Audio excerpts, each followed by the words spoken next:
right, awesome. I'm here with Aaron Buchbinder, good friend of mine. We've known each other for, I guess, 10 plus years at this point. For those of you that don't know me, I'm Sean Casper, and I am the managing director for Coastal Investment Company, and Aaron is a luxury real estate agent, but I'll let you do the explaining of exactly what it is that you do. But Aaron and I have known each other for a long time. We've been in real estate or known each other for 10 plus years, started in residential real estate together, mentored him, worked together, did deals together. Aaron outgrew that brokerage firm and most agents around him to be the successful, big personality and luxury agent that he is today. But I'll let you kind of introduce yourself and say kind of where you're at in the real estate industry and maybe your story from med school to residential real estate and how that all transpired. Thanks for having me, guys. Aaron Buchbinder from Boca Raton, Florida. Super excited to be here today. Small world how things kind of come together. But yeah, Sean, thanks for having me. It's kind of a whirlwind when you think about being in the industry for probably close to 12 years now, and it's been kind of like an interesting transition. Out of school, got into pharmaceutical sales. Pharmaceutical sales was great living in 2008. I was killing it, a great time. But then I noticed all the pharma guidelines were kind of changing, and I was like, this is now a job, not like a career. And I said, why don't I just go back to school and become a doctor? Like, the simple things. So decided to go back. I joke around, but it's almost my Van Wilder years. But went back to school at 22 because, didn't have any of the core science classes or the math classes that you needed. So I did 2 years of my post-bac. Took the MCATs, got into med school, and, fast forward, here I am. But, got into this MBS program, and I was really enjoying it. But, all of a sudden one day I just was like, this isn't for me. And, was only 3 months in, wasn't like I was 3 years in the medical route. I have all the, profession, the professional respect for the world. And, coming from a family of two physicians, when you call mom and dad and say, hey, I'm going to quit med school and figure something else out, they're both like, thank God. It's funny because, the medicine world is, even though I give it all the respect to the industry, it's a changing, evolving industry. And, my mom just thought I was just way too entrepreneurial to be in the medical school. We actually have a good mutual friend, Brian, who literally looked at me and said, dude, just get into real estate. You'll figure it out. And, not knowing anything with my skill sets super high, got my real estate license. Fortunately, it was kind of a interesting transition because I never really considered myself a realtor till 3-4 years in. Yeah. Well, when I heard that you went to med school, I was surprised. I thought you were just like natural born salesperson, agent. And, but no, I mean, a lot of people start, thinking one thing and then move into another career path. So no, it's funny because I sat down with the program director and, at the time I was probably 25 and she was just like, not worried about you. I'm like, really? She's like, nope. She's like, you had sales. You'll be fine. She's like, I'm not worried about you. I'm worried about all the 21, 22, 22-year-olds who have no idea of anything else. So, that gave me some confidence knowing that I kind of bounced back. And honestly, there's days like today, I just realized I'd probably just be finishing practicing or not practicing residency. And I'd be probably just starting my life. And, I've had a great life for the last 12 years in the business. And it's been an evolving process. It's always an evolving process, but we've got a lot of friends that are doctors and surgeons that now maybe have only been in the industry for a couple of years that are now in, $1 million plus in debt, trying to figure out how to get out of it and what to invest into. And they're now making, successful lives for themselves. But for the last 10 years, we've been, growing our careers and building it. No, absolutely. Like I said, some days when I'm going to see the doctor or I'm watching some of my old stuff or, I still have all my own notes laying around it. You have those memory flashbacks of oh yeah, I wanted to do this. And then I'm like, I'm okay now. I can't imagine going into an office and asking, about my knee or that I'm sick and you walking in, Dr. Buchbinder. But, it was an easy transition once I realized that I was a full-fledged residential broker. And then it's just been an evolving process and building momentum. And I would say, I joke about it, but it's almost like I'm really like a club promoter and I'm trying to promote Club Aaron as the best broker in town. And I've been really, really successful through the years of doing that. Yeah, that's great. And so how did you kind of come up with the brand and I guess, want to get into building a team and go from there to sort of go from a single agent to now having a team of how many people are on your team? And Yeah, no, interesting transition. I mean, look, obviously you were a great mentor during all this, especially from our days at Compass, where I currently am now. But I realized there was a point in my pinnacle career where I just felt like I flatlined, and in order to really grow in this industry, sometimes you have to disrupt and kind of understand like how to make those changes. Fortunately, one of our mutual cohorts, my coach, Chirag Shah, I Mm-hmm. started coaching with him about 3 or 4 years ago, and you know, I've always been like listening to people, but actively coaching and listening. Him and my current manager at the time, Jeff Polishuk, they were all just like, in order to grow, you have to do things out of your comfort zone. And then I realized in order to grow, you had to scale, but in order to scale, you had to give up part of your business. And giving up part of your business, anybody to give away money, you're like, why am I giving away money? But I didn't understand really to give up money or time or vice. This was really to leverage, because if I take out the person who's the $3,000 a month rental, it's the same amount of time, effort, work as the $3 million buyer. Of course. Yeah. But you're always scared to, how do you leverage? And now it's just more about like, how can I keep leveraging more time so I can keep servicing more clients? And that's just been my best superpower, I would say, recently, is just kind of figuring out how to keep building that brand and momentum, and surrounding myself with an all-star cast, so that way I can continue to do this as I go to multiple markets and different things. Well, like I that. remember years ago when we were working together, you weren't, I guess, getting so much business as you are now from referrals. You didn't really have a huge brand like you do now, and the following of clients that have given you referrals over the years and years. You were kind of just on your own, doing your thing, learning the business. And then there was a transition, probably, or at least I saw it, probably like 5 years ago, 6 years ago, where you shifted, and maybe it was through your coach and through your manager at the time of having you build your business through the referrals that you get from Compass, and the traveling that you've done to go around the country, and you can speak more about that, to get referrals that way. But like you said, investing back into your business to try to scale, even though you're giving a little bit away. I was talking to somebody a couple months ago, another agent, and they were asking me about some of the events that you throw. And they said, well, do you think it's worth it to put that kind of money out there? Or like, how much do you think that this is? And they were saying, because of where my split is and this and that. I was saying, I mean, to spend that kind of, money to throw an event for 50, 60 agents and entertain them, all you need is, one referral to have it come back. Absolutely. And this is someone out of your market, somewhere else that you know very well, that was asking some questions about it, and who was actually at the event. And I said, of course it's worth it to do that. And all you need is one or two. But the point that I was also making when I was talking to him was, you can't just throw an event or try to market yourself to get referrals without putting in the effort consistently, like you have done for years. So, how can, I guess, explain how what differentiates you from other agents when it comes to you getting referrals from people, and why these other agents should use you as kind of a referral agent here in Palm Beach County? I'll backtrack a little bit, and what really happened was, especially from our back days at BEX Realty, was it was a lot of lead generation, and my whole business model back then was, how do you create online leads and do different stuff, and through that process, I really was just exhausted from like trying to prove your worth, because they're all kind of, not to say the word bait and switch, but you're talking to strangers and you're trying to prove your worth, and you put a lot of effort in, and sometimes wouldn't, and then, long story short, in my years, 3-4 years ago, I was working with these two guys. I swear they were both going to buy. And then I realized that I thought I was the guy, and they were going to buy these houses. Uh-huh. And then all of a sudden, I get the phone call. And this is a lead. These are lead, online generated lead. Online lead generation. And listen, I connected with them.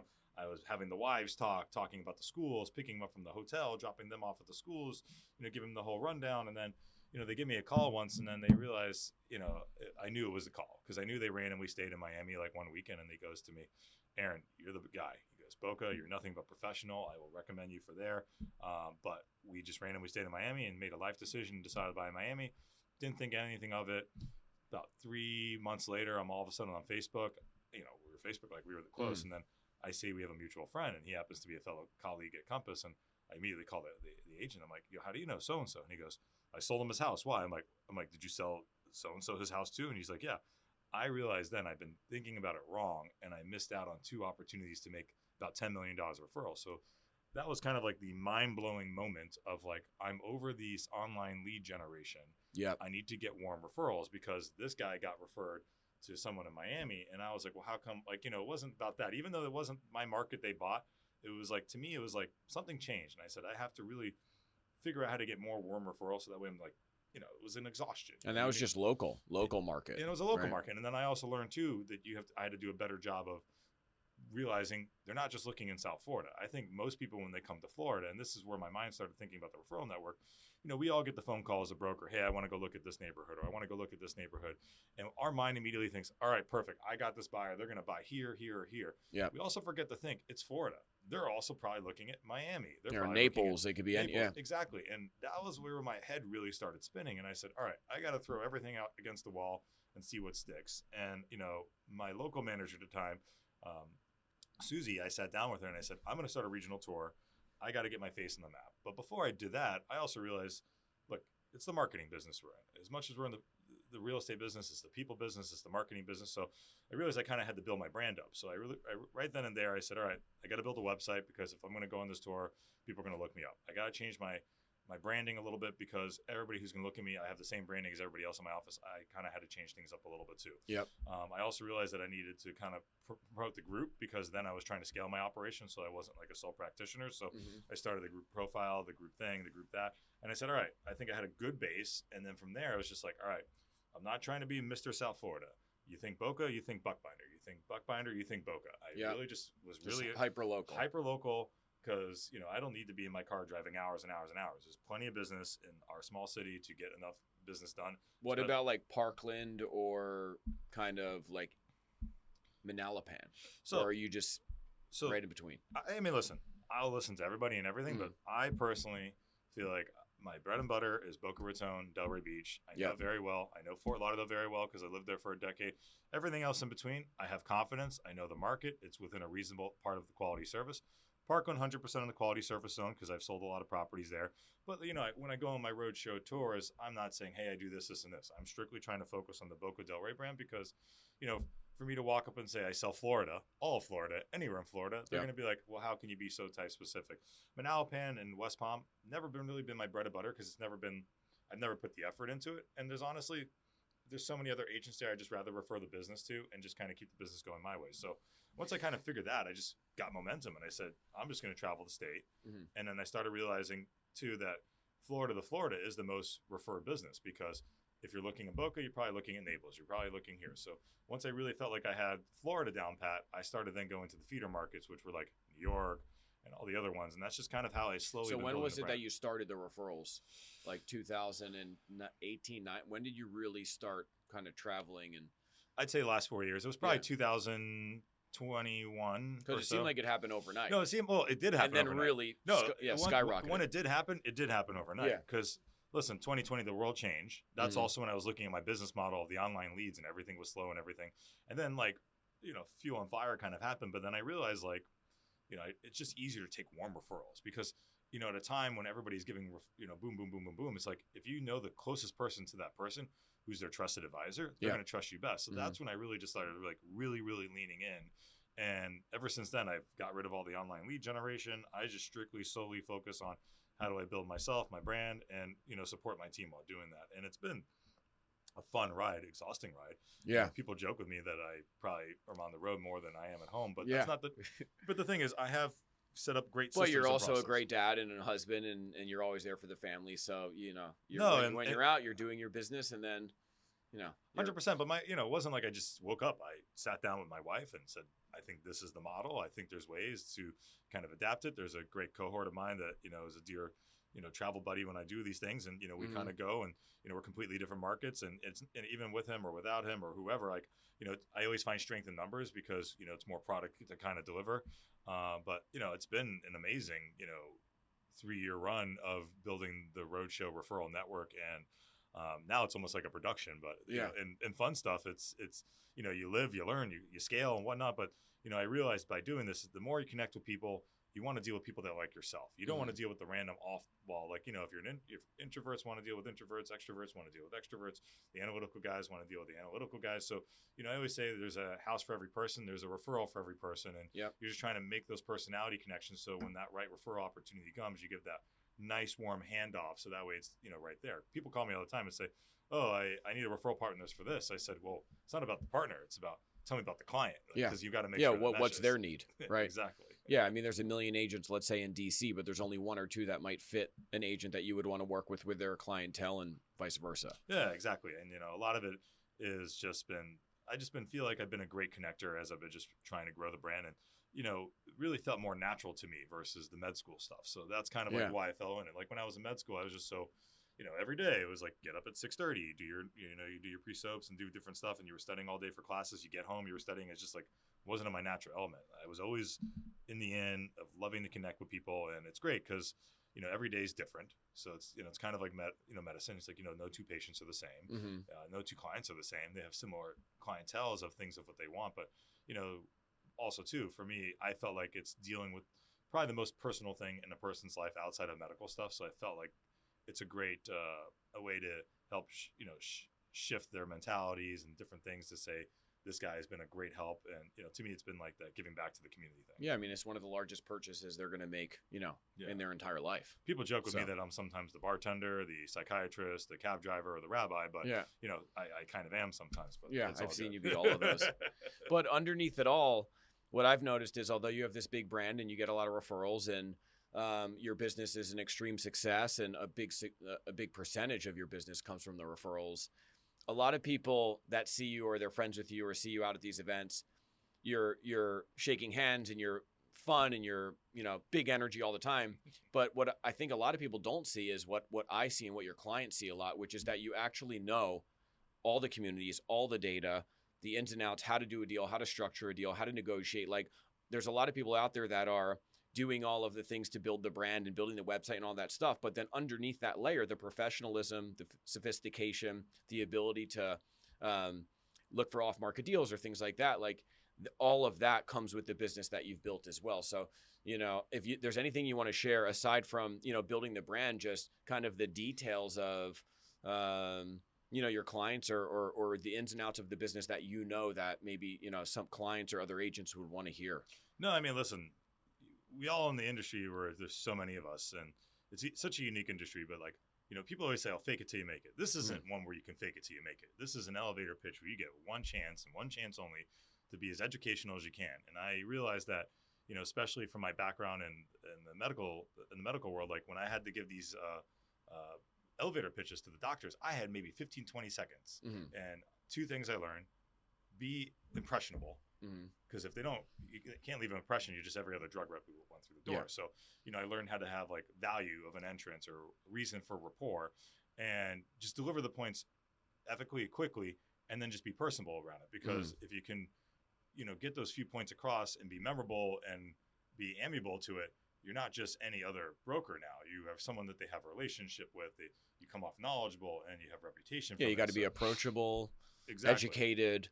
Because, back in the days when I was doing, the pharmaceutical sales selling, Clobex, Clobex is a generic drug, but there was different vehicles of how you could sell it or different topicals or different new things. Like, why was my drug better than everybody else? So, like, why am I trying to convince you to buy in this one community versus everybody else? Or what is this one definition? And, for me, it's always been like talking about how homegrown I am, how I'm a product of the schools, so I can get the history of the schools.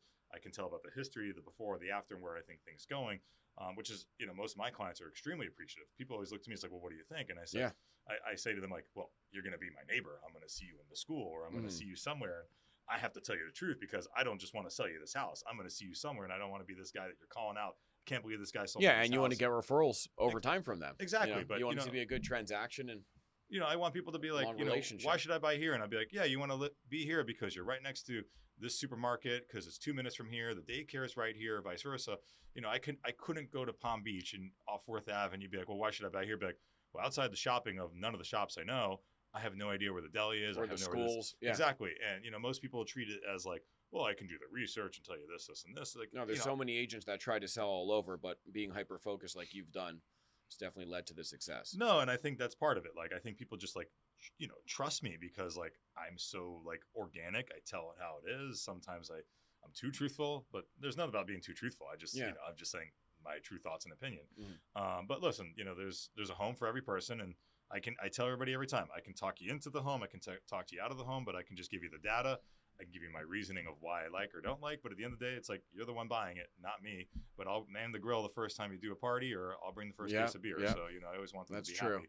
But it's been a great thing, and through the years, I've built a great team around me because I've realized now too that in order to grow the brand, I can't be showing every single house. So getting great support systems, and as I've learned in real estate too, the biggest downfall every single person has, and I agree with Chirag about this, is poor communication skills. As long as you clearly explain the process to buyers, sellers, the agents, the teams, and have clear beginnings, endings, and solutions to everything, there's a process to it all, and people understand the process. And I think I've done a really good job of setting goals, expectations, and that's why I think I've been able to scale, grow, do my road shows, take lots of family vacations. And 3-4 years ago, I'd be scared to plan a vacation because I was always like, well, what if I get this listing, or what if I got to work this open house? I remember when we were working together back at Bug Executive where, you wouldn't go away. I wouldn't go away because I was scared. And all I want to do now is just, I don't even think about what's going on now. I just if I want to go, I go. It's just a matter of do I have the right coverage in place? Can the family come? Can the family not come? It's more about living because, unfortunately, life is short. And I don't want to just keep waiting and say, oh, one day I'll do this, one day I'll do this. And the most important thing about this whole referral and doing the roadshow was I'm not going to ever sit down and wait for business to come to me. In this business, you have to be a killer and you have to seek opportunities. So I did a good job of saying, well, how can I consistently play offense? And it's either dialing for dollars to people I know and trying to find out the next opportunities, or going to the market, learning more about the market to help making an easier transition for my clients as they come down. Yeah, and it's been extremely successful. No, and it's been extremely lucrative, and it's been fun. I mean, I'll give you guys some metrics. Like last year, we probably did over 100 million. I did the math. Running 12 months, it's about 53 million just in referrals. And I was going to say how much for referrals? Just from referrals. So almost more than half of your business is referrals. And when I say 53 million, I'm talking specifically agent to agent referrals. I'm not talking about the neighbor telling me so-and-so or vice versa. And I probably say 70-80% of my business is word of mouth referrals, whether it's a realtor or whatnot or vice versa. But, it's been a successful growth of whatnot, and, always excited because the year after year growth has been tremendous. And, the referral opportunities has been the backbone of my business, and I can't wait to see how more I can grow this over the next few years. And the other thing with that is you've built something scalable where as long as you don't do something to tarnish the relationships that you've built with these referral agents, they're just going to keep giving them to you. So when you want to go away or you want to do this or pick your kids up from school, whatever it may be, the referrals are still going to come in. You don't have to be hunting every day or calling, Zillow or internet generated leads over and over and over to try to convert these people while they're just relationship driven. No, and the most amazing thing about it all too is just I've done an amazing job of just being that third party connector. Even yesterday, a mutual friend of ours calls me and she's like, I need someone for Bradenton. And I go, well, don't worry about that. I'll go around the network, and I don't want it. I never get I've never been this. I've always been I don't need a skin. I just want to connect my friends with my friends. And eventually the boomerang will come back around to me because they'll remember that I set them up with so-and-so or vice versa. I actually did another one this morning as well. And that's I take pride in that. But, the great thing about this is I'm not just an advisor, I'm here and a friend. And, that's also how our current relationship's been growing more too, because, as I've been getting more and more clients, not to shift to coastal, but that's how I personally got involved, because when you're looking for opportunities, you need other things to service your clients. And getting into the commercial real estate world, it's been a great leverage of connecting what I do on a day-to-day basis with what you guys are doing here at Coastal. Yeah, and especially for somebody so busy, right? You're in the business, you could find deals on your own. You could potentially do flips if you wanted to, but you're trying to build your business, do the referrals, travel. You want to go on vacations. You want to be there with your kids. So this was a way for you to still invest in real estate and different private equity deals without having to do all the legwork and do the research on your own. So I guess just what interested you about Coastal? How did, and because I know the first deal that you're in was a multifamily deal in Florida. But I actually don't recall that moment where you said, okay, I'm going to move forward with this, or when you said, all right, I'm going to ask Sean what's going on with Coastal and I want to get involved in some of these deals. No, I mean, listen, what attracted you to it? What attracted me was obviously as you said, like you my build yeah, no, my you was build, it my curly red hair? no, but you build a okay. reputation and you build, trust in people. Mhm. And, I always told my wife, like, Sean's always been a huge backbone of my career. He's always helped me kind of grow. He's always been an amazing advisor, whether it's been direct or indirect. I don't think he would pitch me anything that he wouldn't believe in, and it's all about the people. So, like you Yeah, and said, we invest into the deals ourselves. So no, but clearly, it's not even that. It's more yeah. about, like, people are referring to me because they trust me and they refer me to get the deal done. You've always been an amazing trusted advisor. So seeing that you're part of this coastal family and doing this stuff, it's always been something that's been like, I want to get into it. But knowing that you were personally involved was honestly the stamp of approval I needed. Yeah. Look, it just started with one deal. It wasn't like I jumped into 12 right off the bat. Yeah. But I said, listen, I trust Sean. I don't know a lot of the players there, but I don't think Sean would personally. Until you met, now you've met them. But now, this is flash forward like 3, 4, 5 years. Yeah, now, I guess at the time, it was just me. It was just you. The only person as I long really as knew my at the time stamp of approval's on. I told my wife, I said, Sean's involved. I trust Sean. Not trying to get super heavy involved, but let's deal with a layup. And the only reason why I thought Bradenton was a layup is because my mom's there. Yeah. I called my mom. I have talked to her husband, and I said, "What do you think of the location?" He goes, "Slam dunk. It's perfect for the area that it is." I said, "All right. If you guys think it's a good location, I'm in." And that was my first taste getting into the coastal world. Yeah, and that deal is an interesting one. A lot of the deals that we invest into, sometimes we'll have 20, 30, 40, clients that'll go in. It could be anywhere from, a $5 million raise to a $20 million raise that we're investing into with an institutional developer. And that one happened to have 67 people, which was one of the largest funds when it comes to not dollar volume, but amount of investors that are in it. Mm-hmm. And we are now breaking ground on it. We got the loan closed. I think it was I don't have the numbers with me, but I think it was a $46 or $47 million loan. And now that one's underway, which is multifamily, just over 200 units, right by the mall there in Bradenton, which is one of the hottest areas and fastest growing locations in Florida. But a lot of our clients start with a single asset multifamily deal, which that was. And I think that was easier for you too, because there wasn't a lot of moving parts. And now you've transitioned into some other deals over the last few years that there's more to it, right? When it comes to maybe car wash or boat and RV storage or different things like that, where the multi-deal is a good place, we say all the time, for depending on our client's investment objective of where to start, because it's just a single asset in one location with a developer that has an unparalleled track record.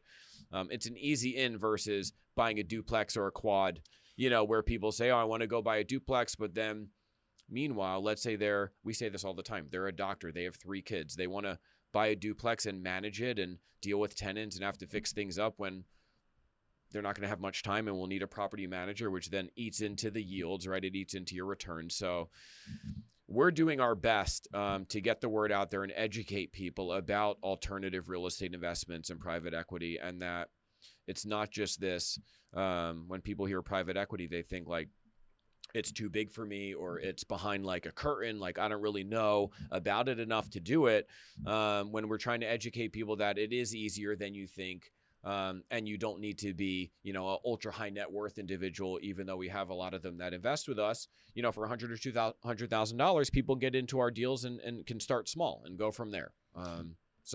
Absolutely. I mean, listen, you look at most of the millionaires or billionaires in the world, they usually either have a real estate background or invest into real estate, unless you're in the tech world, which is another story, but most of them are, typically real estate focused. But for myself, like you said, like, I know my lifestyle, very busy guy, never going to be the guy to self-manage or, on a day-to-day basis, I'm dealing with my clients on a 24/7, opportunity to deal with the landlord aspect upon that. Like you said, you'd have to get a property manager, whatnot. So, I always felt like it was a great way to get a slice. And, the other reason why, you as anybody should, never put your eggs all in one basket. I looked at my portfolio at the time. I was probably 95% really invested into, the stock market and securities and different things like that. So, in order to hedge, you got to diversify your portfolio, and which is why I jumped into that. I would say that was one of my first bigger residential investments. But, as we've kind of, as now that I'm in several other deals, same reason. Like, that's why I haven't really done another multifamily. I'm trying to diversify, because if one market tanks, I want to be able to have the rise opportunity. But, I think the world that you guys are operating in is an amazing world. I kind of really specialize in the residential world. I think it's a great commercial component, even though I do a lot of commercial now with one of my great agents that we have a great partnership as we're trying to grow that side of the business. But, for a day-to-day retail consumer, I think this gives them an entryway into the business.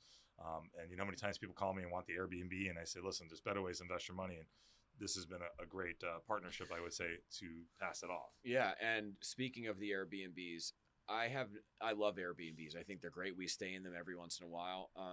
I think Airbnb is really good as an investment if it's going to be a second home, right, or a third home, and you leave it at that, right? If you want to buy a home in the mountains in Carolina or in Colorado, it's great to have an Airbnb there, but not buying that as an investment that you can't carry, right, the monthly expenses in the event that it wasn't rented.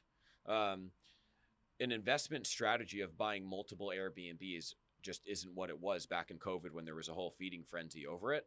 And imagine managing 10 different Airbnbs with 10 different property managers. At a certain point, it's going to be too much. And it already sounds like a headache. Yeah.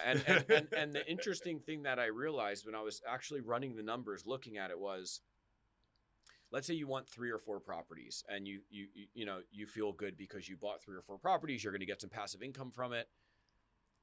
At the end of the day, if you're making, let's say, $500 a month from, 3 or 4 properties, it's not, or $1,000 a month, whatever it is, it's not going to replace your active income. So if you're trying to figure out how can I generate passive income to replace my active income, you need 50 properties. And if you think having 3 or 4 is a headache, imagine having 50. So unless your business specifically is going to be buying and investing and being a property manager and building a portfolio, and you don't have anything else that takes your time 40, 50 hours a week, that might be a good strategy. But other than that, if you're a busy person, you're a doctor, you're a lawyer, you're an entrepreneur, you're a luxury agent, you're somebody that has a decent enough income and you want to start investing, or you've been investing with an advisor, this would be a good solution as another option and a way to go in, especially when a lot of times, like you just said it perfectly, that you were in 95% stocks or stocks and bonds, right? A lot of advisors, they have their clients in equities and they have it in obviously stocks and bonds, but they don't think about alternative investments because each advisory company, and I'm not going to name names, but all of them sell basically the same products, right? It's off a menu of services. It's all the same stocks. It's all, similar bonds. It's just what's the relationship that you have with that advisor, and you want to trust that they're going to put you in the right investments for your objective, whatever that may be, of when you want to retire and what kind of income you're 100%. looking for. And you should have an advisor to help you with that. But there should then, and McKinsey did a study on this, that on average, it was in 2023, almost 20% of people's assets were in private equity.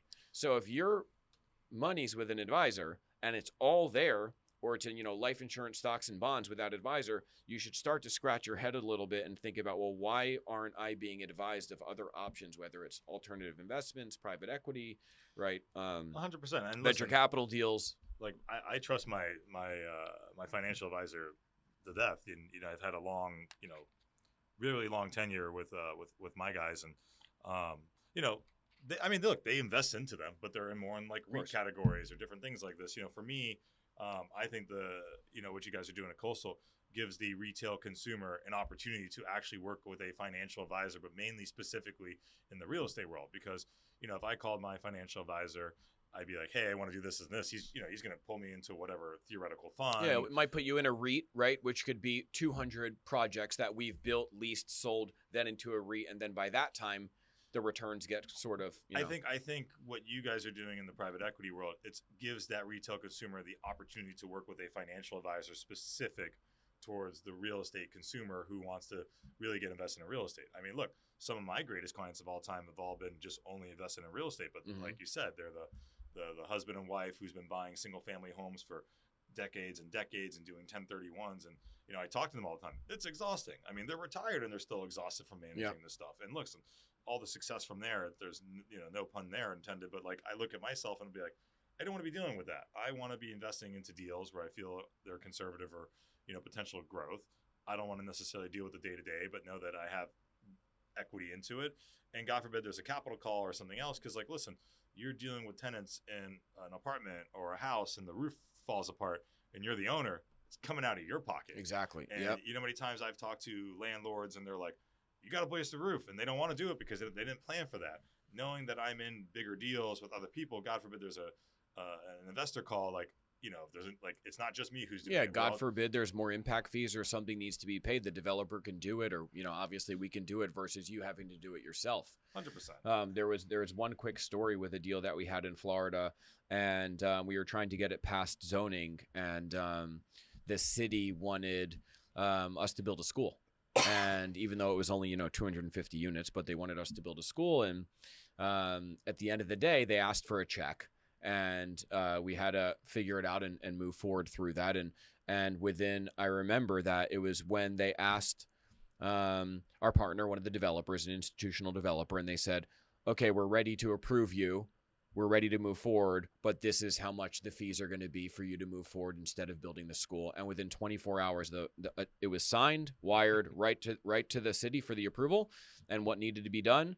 And sometimes we tell that story because if you were to invest on your own, or you were to invest with a mom and pop developer, somebody that maybe doesn't have the balance sheet as some of the institutions that we work with, they wouldn't have been able to do that deal. They would have just been, in a situation where they had to fire sale it or give the investor the money back. Well, in that case, we were able to move forward overnight, broke ground, and it was an easy scenario. And a lot of those stories we don't share, right? There's no reason for you as a client at the time to, needed to know that. And for you, all you want to make sure is that when a situation comes up, it's going to be taken care of because they have the wherewithal, they have the balance sheet, they have the knowledge and the relationships to be able to move forward with the deals and do what we say we're going to do and hit these targeted numbers that we have. No, I also just like the exposure part that, listen, you're buying a house, you're trying to buy it, like it's a big nest egg, you're putting it down, but like God forbid something happens, you're in control of all the debtness of that goes with it, all the wherewithal that goes there. I like the idea that, I find myself that I'm a savvy, retail consumer who, wants to buy into these investment companies that, listen, you can always throw money at the wall, but I feel like that the people that you surrounded yourself with, and I've met, listen, at the beginning I was just really investing in Sean Casper, but now it's really not just Sean. I really trust a lot of the local advisors that you have at Coastal. I love that what you guys are growing, and obviously, I've been seeing the success, which is where I feel comfortable, referring it. It's at a point now where it's not even a question. It's just, people call me all the time. It's just like, well, I'm like, well, are you open to alternate investments? Because what you might be looking to buy in this limited inventory market might not be what you want. Maybe you need to go somewhere where you can create your own inventory where, some of these private equity guys are. And it's not even just the real estate. You guys are doing a lot of amazing things, whether it's car washes, the IPO, the boat RV, even we're doing a food deal right now that you're not aware of with Nature's Garden, where they are we're doing some sort of a roll up, and in 3 to 4 years we're expecting to have a 3 to 4x type deal. It's a venture capital deal investing into a company. But yeah, I mean, we try to diversify not just in real estate, maybe 70 to 80% real estate, right? Self-storage, multifamily, boat and RV storage, the assisted living facilities. And then the rest are these sort of distressed asset acquisitions and investing in businesses that we see debt consolidating a lot of potential growth in. But the key thing is it's always going to be in some form of real estate because the majority of things of what you grow, that's like it's tangible assets of things you can grow. So, I mean, listen, it's an amazing product that you guys have been doing and growing, and you got a great brand that you guys have been growing with it as well. I feel like we've been kind of growing together in obviously different synergies of sorts, but it's fun as someone who's an advisor to take a back seat and say, hey, advise me on this. You know? So it's good to know that, instead of me doing all the crazy analytical, you just trust the people that are investing it. Like people will trust in me when they say, hey, should I buy in this community? I'll be like, yes, for XYZ reasons. I call you and I say, hey, Sean, I really want to do one of these 2 deals. What do you think this? And you literally said to me on one of them, like, Aaron, you're already in this one. You're in this one. Diversify and go into this one. And I said, you're right. Yeah, versus being heavy in one asset class. I mean, 100%. We're agnostic to a lot of the deals because we're going into all of them. But for our clients and based on their investment objectives, we want to diversify a portfolio for them between income, upside, different asset classes. And when you talk about advising and giving you, an education on some of this stuff, I mean, that was similar to an IRA, right? Where you and I were talking about your IRA, and a lot of people have IRAs, and no, I had no idea. I will tell Sean, kudos to you, and it's been like a whirlwind for a lot of my other savvy investors. I had no idea you can self-deduct from the IRA and put it into these real estate stuff with a third party, and listen, I can't wait till I'm 70 to touch some of this stuff, but if I can control what I'm investing into some of it, why the hell not? Yeah, and it's not like you have to take all of it out and put it into the funds. You can not. take as much as you want, and there's really two types of IRAs that ends up happening, or 401ks, where you have the self-directed one, where let's say you have it with your advisor, and then they're helping you and guiding you on what to invest it in, and then there's people that work for a big organization, a company, and your IRA or your 401k is with that company, and they're investing it for you. You can't self-direct those because the company has it invested with you. But as soon as you leave that company or you retire, then you can go ahead and self-direct it at that point. But most people that we've come in contact with, they have their own retirement accounts and IRAs and 401ks where we can roll over the 401k into an IRA and then self-direct it into some of our funds. And we use a third-party administrator to do that. But it's been pretty successful for us as well, because a lot of people have these retirement accounts.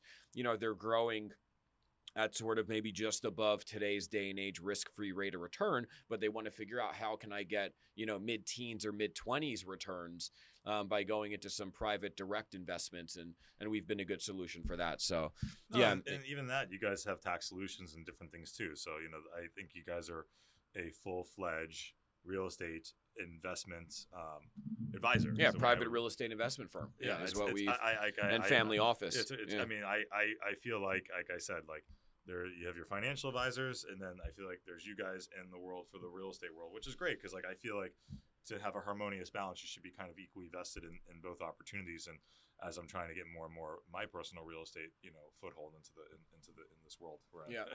So what would you say to people that are thinking about investing in real estate?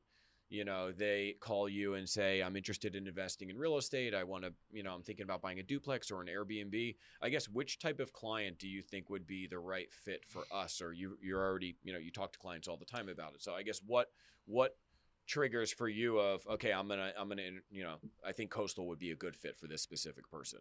I mean, I really just see who's the better salesman, but that's a different story. Yeah. No, I mean, in all honest truth, you just really, you talk to people and you're just like, well, what, people call all the time and they go, I want to invest into Florida. And it's not just that. It's like, well, what is like, as I always say, when I'm soaping my clients, it's like, well, why are you trying to buy in Boca? Well, why specifically Boca? Why not anywhere else? Or why here versus there? And when you hear the story of why, then you can really say, well, listen, this might not be the right city for you. It might be Naples or so-and-so. So when people call me, it's like, well, hey, I want to, buy a property. I'm like, well, are you buying it for yourself? Is the first question I ask. Are you buying this for a family member? What's the intended purpose of this? Like, well, the most common thing I typically get is, well, I want to buy this and rent it out and use it a couple weeks here and there and, try to rent it out when I'm not there. And I first say to them, well, first of all, Boca does not allow Airbnbs. So that's out.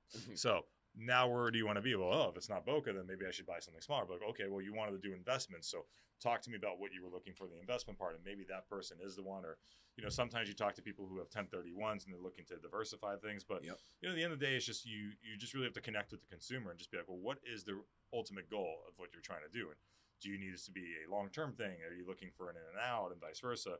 And fortunately, you've been a great bridge to help some of those clients. But look, this weekend, someone called me and she was very adamant that she wants a duplex. She wants to use an FHA loan so she can live in one, get the down payment, rent out the other, and supplement. Like, that makes sense. Like, exactly. That person, for that specific person, that makes sense. But, for the person who calls me and says, I want a fourplex, or, I want this, and this. And I'm like, well, what are you trying to do? How much are you trying to put down? Like, why this specific return versus this? Or, how about something else that you may have never thought about? Like, that's where, I try to just really dive deep in my my initial buyer consults to try to understand. And, listen, some of them think it's like the best thing because it's also less risk and vice versa. And, I talk to them all the time. It's like, well, you're not just buying the property. You're buying a property manager. You're paying this. You're doing this. You're dealing with the tenant.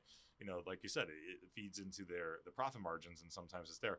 Myself, we joke about it, but I've never really been like the big Airbnb person, which is kind of why I like investing into these deals. Because like, like trying to own them or go and stay in one. Own and go and stay in one. Even though I don't know why. Like for me, I've always enjoyed the hotel experience. Like, I look at it as like the Four Seasons and as like the blue label of like, not blue label, the main label of like what you're going to do. Like, if I I'm going to the Four Seasons, I know the experience I'm going to get. I know I'm paying for this and I'm going to get that. And that's the service I want to get.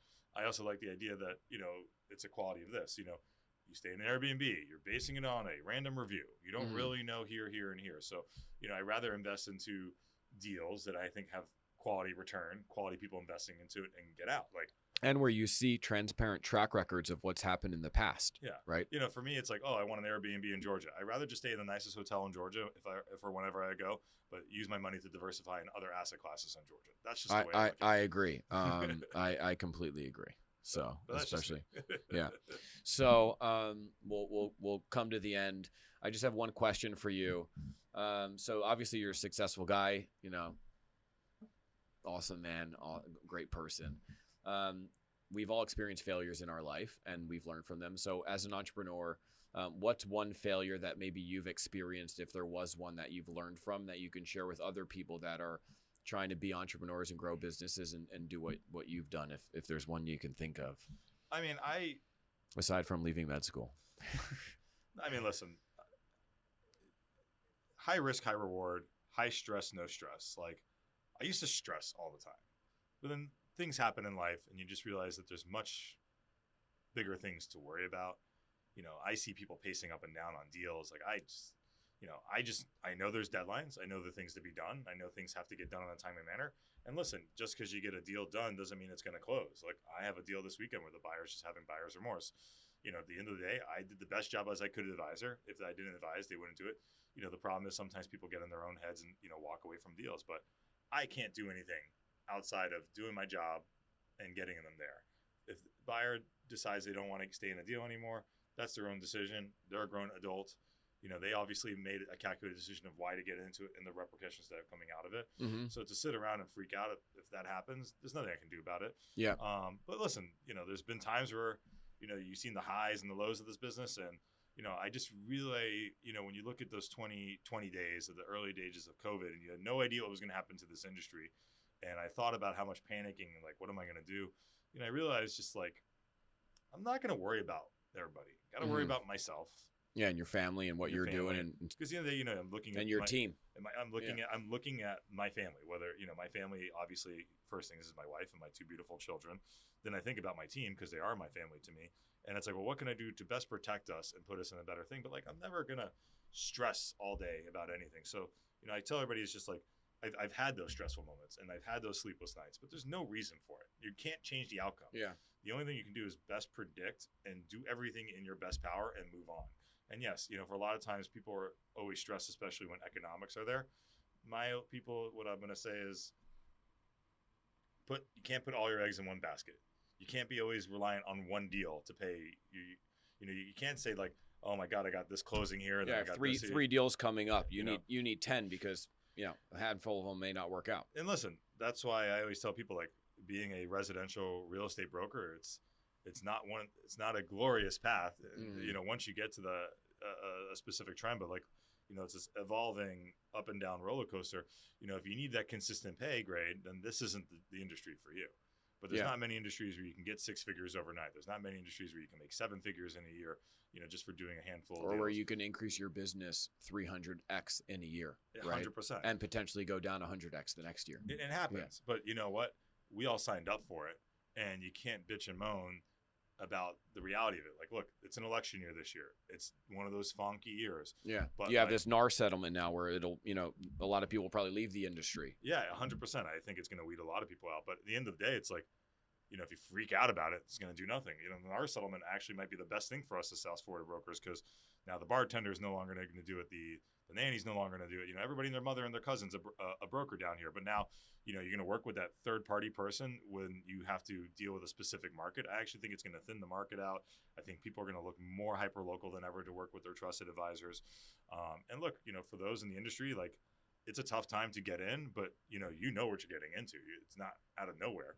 It's not with the TV shows, but I tell people it's like, I can't remember. It might have been one of my fraternity brothers' quotes, but success is not measured from how high you are until you reach rock bottom. Mm-hmm. And rock bottom from everybody could be a completely different definition of like what that could be.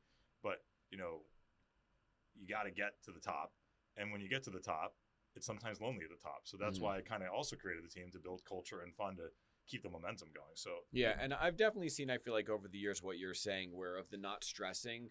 I mean, 10 years ago, you would be the one pacing. You would be the one stressed in the office and going through it. And then over the years, you've just become more it is what it is. You're going to do everything in your power to make the deal happen and put your best foot forward on behalf of your clients and your business. And where the chips fall at the end of the day is what happens. And as long as you're doing your best and you have their back and you're doing everything you can to make whatever happen, then everything else you kind of have to just chill and let things be. You set goals and expectations. If you set a 10 o'clock deadline on Friday, but you don't try to wrap everything up by 5 o'clock, that's on you. So if you don't want to be doing that with a 10 o'clock on a Friday, you make a 5 o'clock deadline on Friday. Mm-hmm. So like I try to set every single goal and expectation so there's no surprises. Granted, there's always going to be a surprise, but it's how you manage into it. I try to go into the grain versus drive away from the grain. But I think if you set the right expectations up for everybody, there's no problems. I think, and I tell everybody in this business, you can't be scared to ask for help. And there's always, everybody also has an opinion, but you have to figure out like what's the right path for you. Mentorship is extremely key. Working with a team, whether you're independent or not, like don't ever be frowning upon it, because the reason why agents jumped on with me was they wanted more camaraderie, they wanted more support, they wanted coaching or whatnot. But I also tell people like, teams are for some people and teams aren't. But those who aren't with a team, if you need more help to grow, then grow. Like then you have to build a team around you to grow. But you can't be that sole practitioner and saying, oh, X, Y, and Z, vice versa. Like you can't just be out on your own unless you can be. Yeah. Right. Don't complain about it if you're going to take that path. No, and listen, to all those amazing sole practitioners out there, I give you all the kudos in the world. I've been that. I did it for 3/4 of my career. But you can't bitch and moan if there's issues here. And listen, if you're on a team and bitch and moan, then maybe you're not on the right team. You have to join the right team for the right reasons and have good guidance to get you there. I mean, look, it's the best industry in the world. I think everybody should have their license for some capacity if you're really into it. Yeah, and they'll get an idea of what you go through every day. Yeah, listen, so that'll. Listen. I always say the more competition, the better. The more I can shine, I'm for it. Yeah, I love it. All right, well, where can people find you online if they want to find you? Very easy. You can go to my Instagram, thebuckbindergroup.com. Sorry, that's not my Instagram. My Instagram is the Buchbinder Group. My website's thebuckbindergroupfl.com. My personal Instagram is Aaron Buchbinder. I'm always available. Always happy to talk with anybody and happy to be a consultant. If you don't see me here, I'm always somewhere around Boca, so you can always find me. You can always find him around the streets of Boca and Delray. So thanks again, Aaron, for coming. I love you, and that's a wrap. Thanks for having me.